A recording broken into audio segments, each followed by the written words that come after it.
La semaine dernière a connu beaucoup de rebondissements concernant les droits de douane imposés par les États-Unis à leurs plus grands partenaires commerciaux et voisins immédiats. À minuit lundi, le président Donald Trump a imposé des droits de douane de 25% sur les importations en provenance du Canada et du Mexique, suscitant des craintes de guerre commerciale. Le lendemain, les États-Unis ont annoncé des exemptions temporaires et des reports, laissant le Mexique dans l'incertitude. C'est un reportage de Véronica Villafañe. Le récit est de Jean-Roger Bion. Le Mexique est le premier partenaire commercial des États-Unis. En 2024, il a exporté pour près de 506 milliards de dollars de marchandises, les trois principaux secteurs étant l'automobile, l'électronique, les machines ainsi que l'agriculture. Des droits de douane de 25% sur le Canada et de 25% sur le Mexique.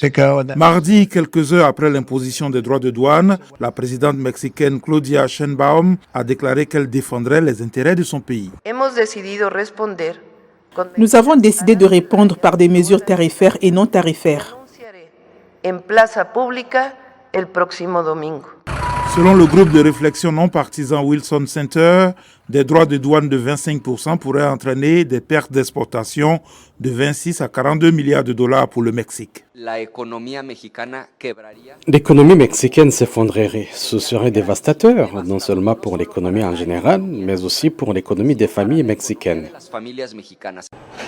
Mercredi, la Maison-Blanche a annoncé qu'elle exempterait les voitures des droits de douane. Jeudi, à la suite d'un appel téléphonique avec Mme Sheinbaum, M. Trump a suspendu les droits de douane sur d'autres produits conformes à l'accord États-Unis-Mexique-Canada négocié au cours de son premier mandat. Alors que M. Trump fait part de sa décision sur les réseaux sociaux, Mme Sheinbaum a décrit sa conversation avec M. Trump comme étant respectueuse et d'un intérêt commun.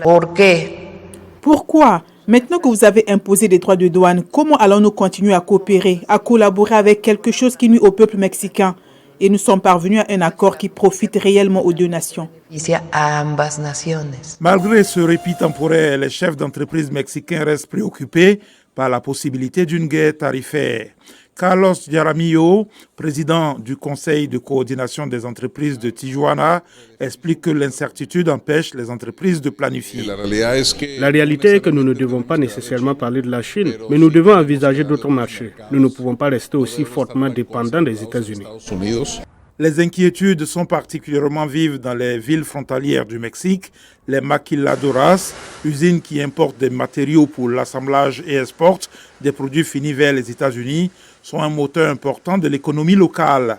Les droits de douane perturberaient gravement non seulement la chaîne d'approvisionnement, mais aussi les moyens de subsistance de la main-d'œuvre, prévient Ricardo Melgoza, expert en industrie manufacturière. Cela augmenterait le chômage ici au Mexique, à Ciudad Juárez. L'inflation nous touchera évidemment parce que les habitants de Juárez achètent également de nombreux produits américains. Cela affecterait le pouvoir d'achat des familles vivant le long de la frontière. En dépit des exonérations temporaires, l'incertitude persiste, mettant en péril les économies locales et les relations commerciales. La bourse de New York s'est nettement repliée lundi, les investisseurs affichant leurs inquiétudes quant à une possible récession aux États-Unis. Eric Manilakidza, VOA Afrique, Washington.